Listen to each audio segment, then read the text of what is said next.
Assalamualaikum warahmatullahi wabarakatuh.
Alhamdulillahilladzi khalaqal insana fi ahsani taqwim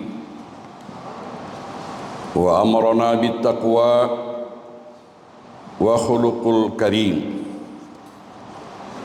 wa ashhadu an la ilaha illallah wahdahu la syarika lah wa ashhadu anna sayyidana Muhammadan abduhu wa rasuluh. Allahumma salli wa sallim ala sayyidina Muhammad wa ala alihi wa sahabatihi ajma'in.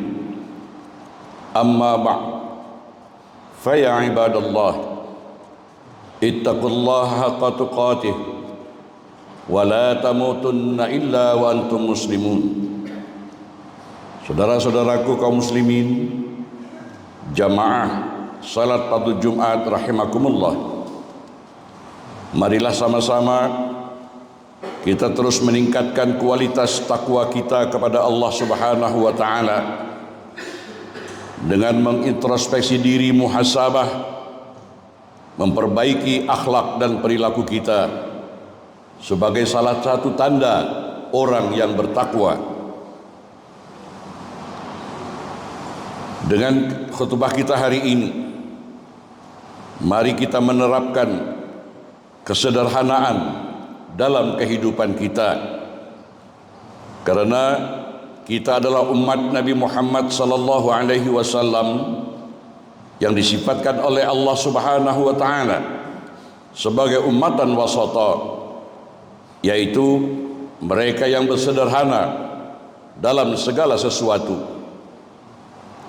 Marilah kita mensyukuri kemuliaan ini agar keberkatan senantiasa mendampingi kita.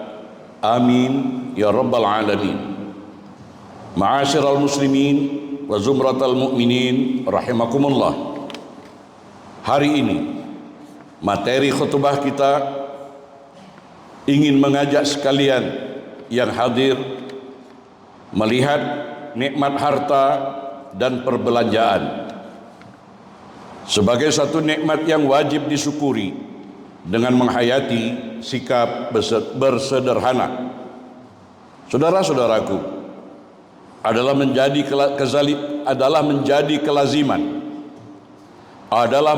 kelaziman hujung tahun sebagai pengguna dan pembeli kita dihidangkan dengan pelbagai tawaran istimewa bagi segala macam perkhidmatan dan barangan. Nikmat ini tidak dirasakan oleh sebagian manusia di tempat lain, terutama di kawasan yang dilanda krisis keamanan dan negara-negara yang masih mengharapkan suasana ketenteraman. Maka adalah wajar untuk kita beringat dan bersyukur. Di masa yang sama, kelaziman hujung tahun ini juga boleh mempengaruhi kuasa membeli terkawal. Ketika inilah nafsu kita perlu dipandu oleh agama. Sila tadabbur, perhatikan, ambil pelajaran, ambil petunjuk dari firman Allah Subhanahu wa taala dalam surah Al-Furqan ayat 67, walladzina idza anfaqu lam yusrifu wa lam yaqturu wa kana baina zalika qawama, yang artinya, dan orang-orang beriman itu apabila membelanjakan harta mereka tidak berlebih-lebihan dan tidak pula kedekut, dan adalah perbelanjaan itu di tengah-tengah yang demikian. Saudara-saudaraku rahimakumullah, Allah Subhanahu wa taala menyuruh kita bersederhana dalam semua perkara, termasuklah dalam menikmati kurniaan Allah. Ketika kita berbelanja, perlu segera dipahami, kesederhanaan tidak bermakna kita perlu hidup dalam serba kekurangan atau menolak kehidupan mewah yang sebenarnya adalah kurniaan Allah Subhanahu wa taala. Sebaliknya, kesederhanaan adalah keseimbangan di antara sikap berlebih-lebihan dan sifat kikir dan kedekut. Saudara-saudaraku, mari bersama secara insaf kita menilai semua gaya hidup dan gaya perbelanjaan kita. Sekiranya ia mencerminkan kesederhanaan yang diajarkan oleh Islam, maka kita ucapkan alhamdulillah. Tetapi jika sebaliknya, kita ajukan juga soalan berikut: adakah pembelian itu sebenarnya memenuhi keperluan atau hanya sekedar kemahuan atau keinginan saja? Umat baginda Nabi Muhammad SAW perlu bijak dalam membezakan keperluan dan kemahuan. Karena ini sejajar dengan pesanan baginda Nabi Muhammad SAW yang bermaksud, makanlah, minumlah, bersedekahlah, dan berpakaianlah dengan tidak berlebih-lebihan dan tidak berlaku sombong. Hadis riwayat Imam Bukhari. Dalam suasana ekonomi dunia yang tidak menentu, adalah bijak jika kita mengutamakan perbelanjaan untuk perkara-perkara yang penting, seperti keperluan jangka pendek dan jangka panjang bagi keluarga, pendidikan diri sendiri atau anak-anak kita, dan seumpamanya. Bersederhana dalam berbelanja sebenarnya mempersiapkan kita untuk berdepan dengan cabaran ekonomi dan keuangan masa yang akan datang. Kesederhanaan dalam aspek ini juga bermanfaat sekiranya dilihat dari dua sudut yang berbeza. Yang pertama, ia membantu kita menjauhi sifat tamak dan berlebih-lebihan. Bersederhana dalam menikmati anugerah Allah Subhanahu wa taala akan meningkatkan rasa kesyukuran kita kepadanya, dan seterusnya membawa kepada ketenangan hati dan jiwa. Kedua, kesederhanaan juga membantu penjagaan kesehatan fisikal dan mental kita. Sebagai contoh, berlebih-lebihan dalam makan dan minum boleh mengakibatkan pelbagai masalah kesehatan, manakala berlebihan dalam berbelanja boleh menyebabkan tekanan keuangan dan tekanan emosi seperti kebimbangan dan kemurungan. Dalam konteks perbelanjaan, Islam menekankan pentingnya kemahiran dalam mengurus keuangan. Ini termasuk menghindari pembaziran dan desakan berhutang. Sesuai dengan doa Rasulullah SAW dalam sepotong hadis yang diriwayatkan oleh Imam Abu Dawud yang bermaksud, aku berlindung kepadamu dari bebanan hutang dan penindasan manusia. Kita juga digalakkan untuk menyimpan sebagian daripada pendapatan kita dan bersedekah kepada mereka yang memerlukan. Ini bukan saja membantu kita dalam pengurusan keuangan yang lebih baik, tetapi juga memenuhi tanggung jawab sosial kita sebagai seorang mukmin. Saudara-saudaraku jamaah salat fardu Jumat yang dikasihi dan dihormati sekalian, saya mengundang Anda sekalian mempertimbangkan dua perspektif berikut yang boleh memberikan suntikan motivasi untuk kita bersederhana dalam kehidupan ini. Yang pertama, keseimbangan membawa keberkahan, keseimbangan membawa keberkatan.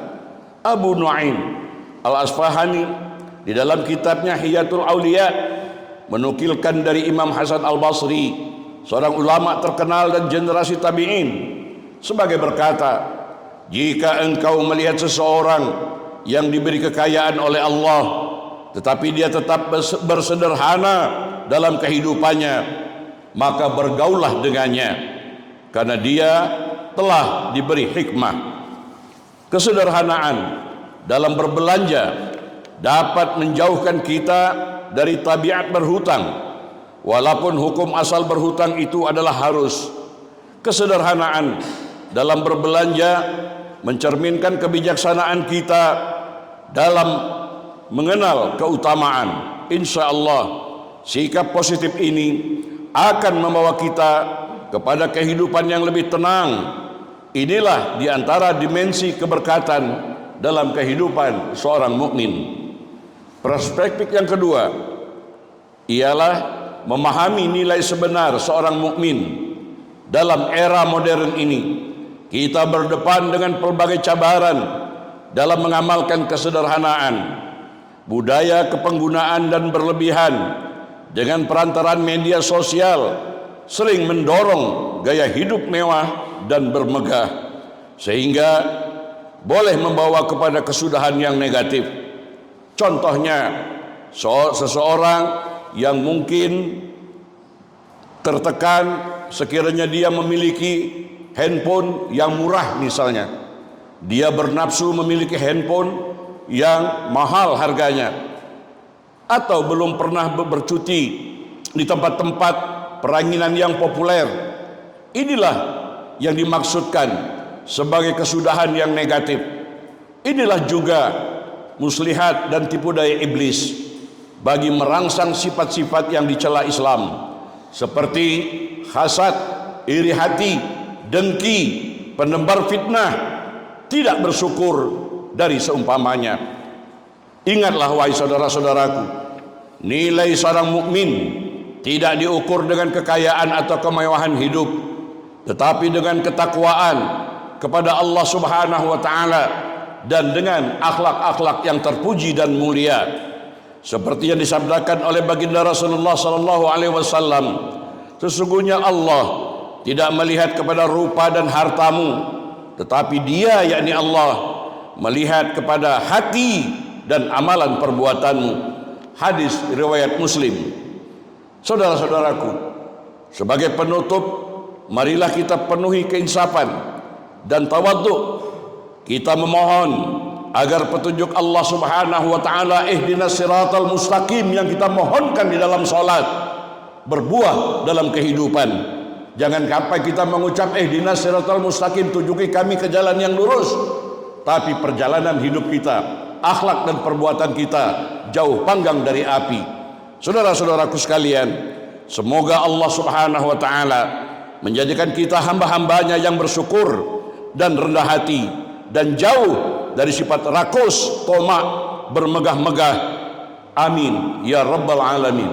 Barakallahu li wa lakum fil Qur'anil azim, wa nafa'ani wa iyyakum bima fihi minal ayati wa zikril hakim, wa taqabbala minni wa minkum tilawatahu innahu huwas samiul alim. Aqulu qawli hadza fastaghfirullahal azim li wa lakum wa lisairil muslimina wal muslimat wal mu'minina wal mu'minat fastaghfiru fa ya fawzal mustaghfirin wa ya najatat taibin. Allahumma salli wa sallim wa sallim wa barik wa barik bi jalalika wa karamika ala nabiyyina wa asrafil anbiya sayyidina maulana Muhammad wa ala alihi wa sahbihi wa sallim wa radhiyallahu anhu kulli sahabatin sayyidina rasulillah ajma'in. Alhamdulillah. Alhamdulillah hamdan katsiran kama amar. Wa asyhadu an la ilaha illallah wahdahu la syarikalah. Wa asyhadu anna sayyidana Muhammadan abduhu wa rasuluh. Allahumma salli wa sallim ala sayyidina Muhammad wa ala alihi wa sahabatihi ajma'in. Amma ba'd. Fa ya ibadallah ittaqullah ta'ala fima amar wa antahu amma nahakum anhu wa zajar. Saudara-saudaraku, kita mendengar takwa. Tapi mari kita sebelum umur kita pindah ke dunia akhirat, buktikan takwa itu. Bukan hanya di mimbar, bukan hanya dalam teori, tapi takwa itu salah satu yang kita terangkan dalam khutbah tadi. Hidup bersederhana. Orang takwa sederhana hidupnya, mobilnya sederhana, pakaiannya sederhana, rumahnya sederhana. Kalau berlebih-lebihan, takwa hanya mengaku-ngaku takwa saja. Ini diingatkan dalam setiap khutbah. Bertakwalah kamu kepada Allah dengan sebenar-benar takwa, dan janganlah kamu mati sebelum menjadi hamba Allah yang berserah diri. Ala sallu wa sallimu ala nabiyil mustafa faqad amarana Allah bizalik haitsu qala fi kitabihil aziz. A'udzu billahi minasy syaithanir rajim. Innallaha wa malaikatahu yusalluna 'alan nabi. Ya ayyuhalladzina amanu sallu 'alaihi wa sallimu taslima.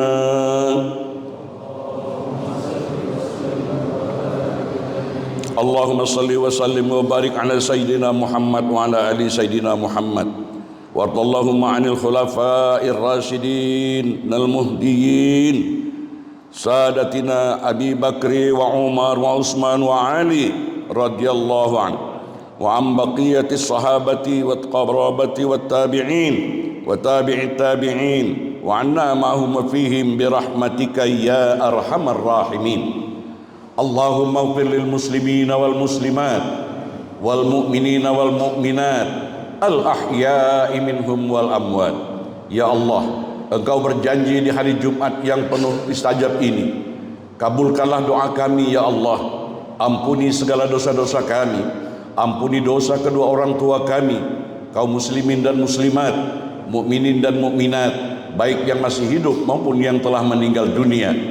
Ya Allah, kami telah mendengar mutiara khutbah hari ini untuk hidup bersederhana.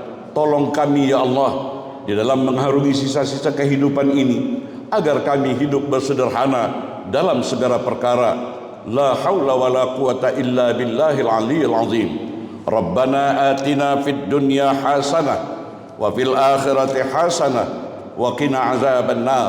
Ibadallah, innallaha ya'muru bil adli wal ihsan wa ita'i dzil qurba wa yanha 'anil fahsya'i wal munkar wal baghi ya'izukum la'allakum tadhakkarun. Fadhkurullahal 'azim yazkurkum washkuruhu 'ala ni'amihi yazidukum was'aluhu min fadli yu'tikum wa la dzikrullahi akbar wallahu ya'lamu ma tasna'un.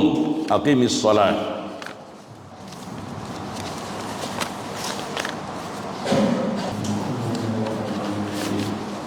Allah Subhanahu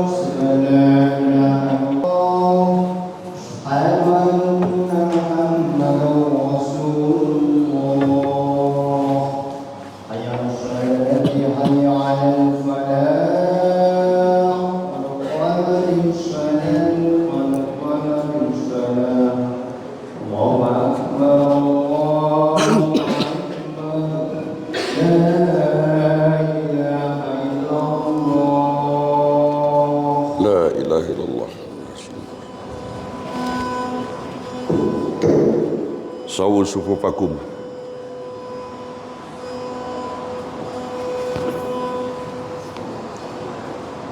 Sawu sufufakum. Lurus dan rapatkan shaf. Lurus membimbing kita untuk hidup jujur, rapat, cinta persatuan, perdamaian.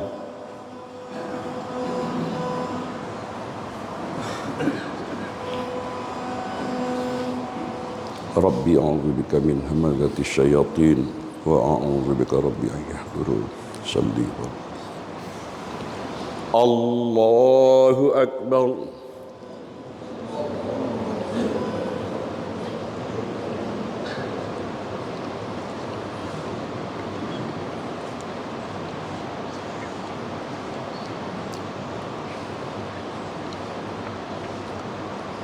Bismillahirrahmanirrahim. Alhamdulillahi rabbil alamin. Ar-Rahmanir Rahim. Maliki yaumiddin. Iyyaka na'budu wa iyyaka nasta'in. Ihdinas siratal mustaqim. Siratal ladzina an'amta 'alaihim ghairil maghdubi 'alaihim waladdallin.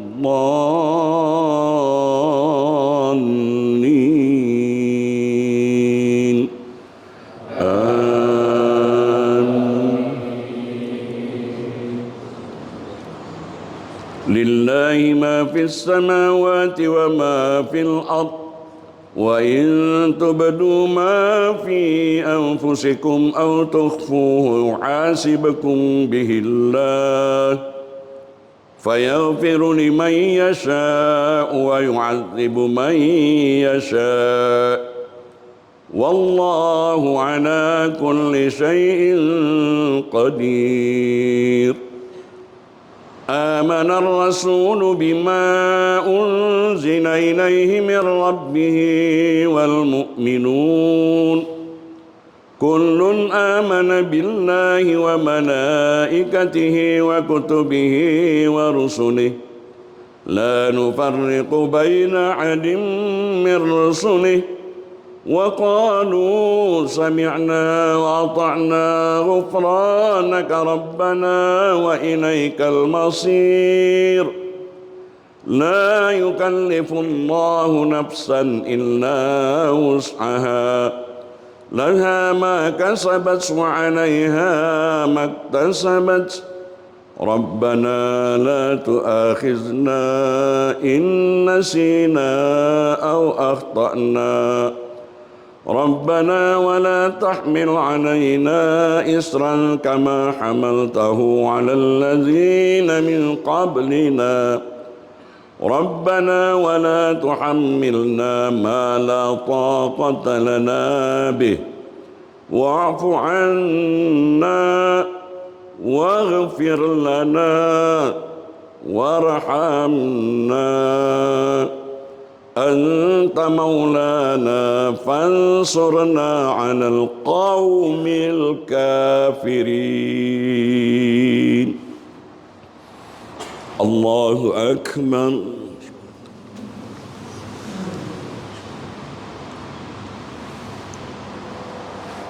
سمع الله لمن حمده.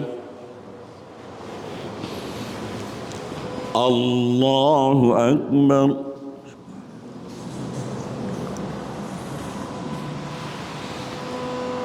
الله أكبر.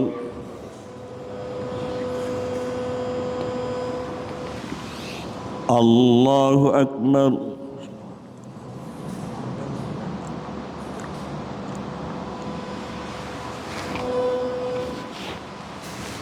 الله أكبر.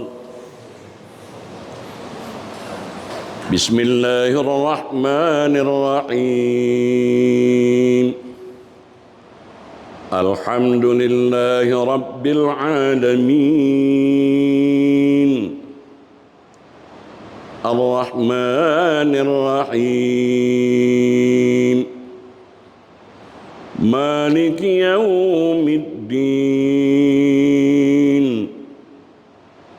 إياك نعبد وإياك نستعين اهدنا الصراط المستقيم صراط الذين أنعمت عليهم غير المغضوب عليهم ولا الضالين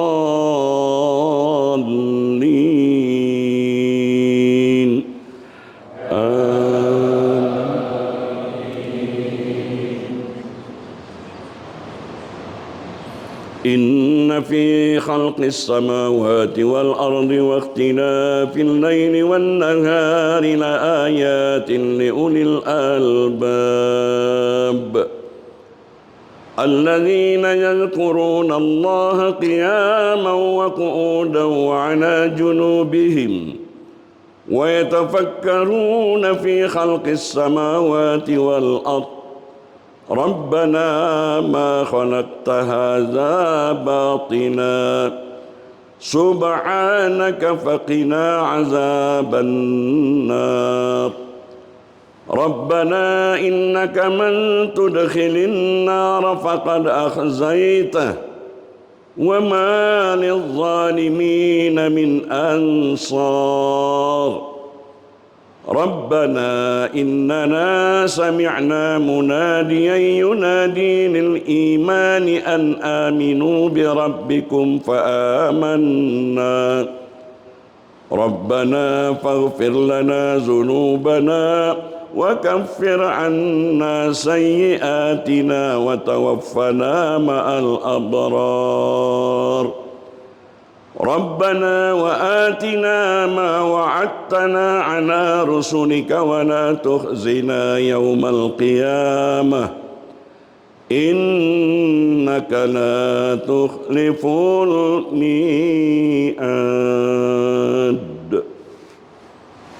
الله أكبر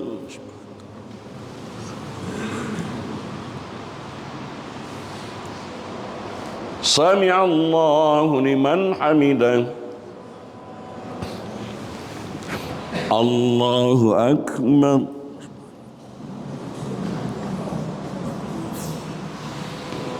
الله أكبر الله أكبر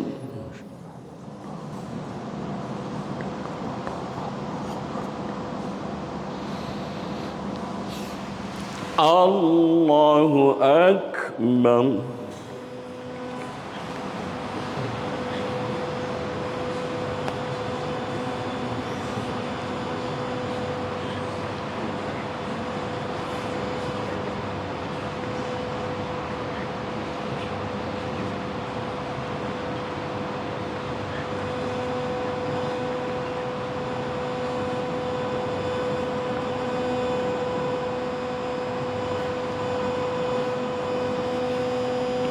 السلام عليكم ورحمة الله السلام عليكم ورحمة الله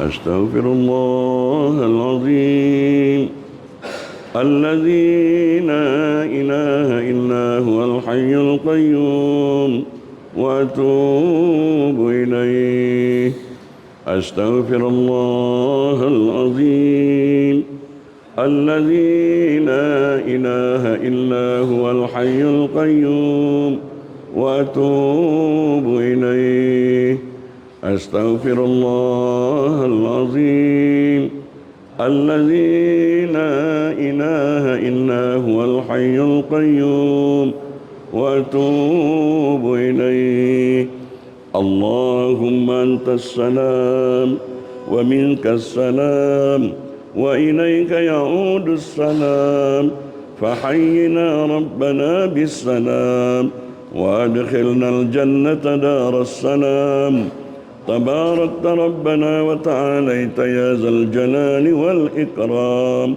الفاتحة أعوذ بالله من الشيطان الرجيم. بسم الله الرحمن الرحيم. الحمد لله رب العالمين الرحمن الرحيم مالك يوم الدين إياك نعبد وإياك نستعين اهدنا الصراط المستقيم صراط الذين أنعمت عليهم غير المغضوب عليهم ولا الضالين. أعوذ بالله من الشيطان الرجيم. بسم الله الرحمن الرحيم. الحمد لله رب العالمين حمدا يوافي نعمه ويكافئ مزيده. يا ربنا لك الحمد كما ينبغي لجلال وجهك الكريم وعظيم سلطانك.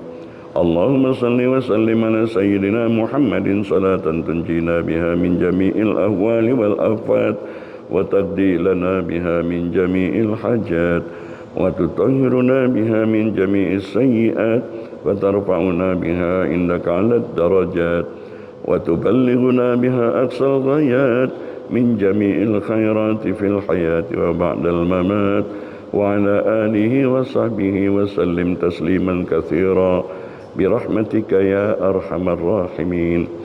اللهم اغفر لنا ذنوبنا ولوالدينا وارحمهم كما ربونا صغارا ولجميع المؤمنين والمؤمنات والمسلمين والمسلمات الأحياء منهم والأموات. اللهم أعنا على ذكرك وشكرك وحسن عبادتك. اللهم أعنا على ذكرك وشكرك وحسن عبادتك. اللهم أعنا على ذكرك وشكرك وحسن عبادتك. ربنا لا تزغ قلوبنا بعد إذ هديتنا وهب لنا من لدنك رحمة إنك أنت الوهاب.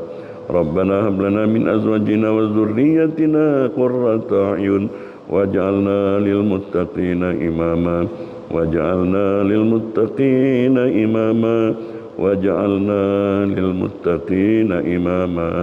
ربنا آتنا في الدنيا حسنة وفي الآخرة حسنة وقنا عذاب النار وقنا عذاب النار وقنا عذاب النار وادخلنا الجنة مع الأبرار يا عزيز يا غفار يا رب العالمين.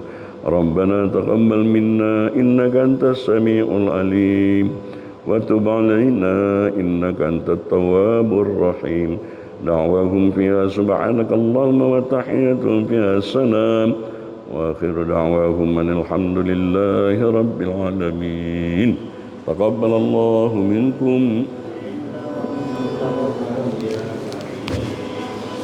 صلى الله على محمد صلى الله عليه وسلم. صلى الله على محمد صلى الله عليه وسلم. Apa sehat? Lama tak jumpa. Hah? Lama tak jumpa. Karena kan aku bed lagi apa? Ini bukan bunyi dekat kan? Ya.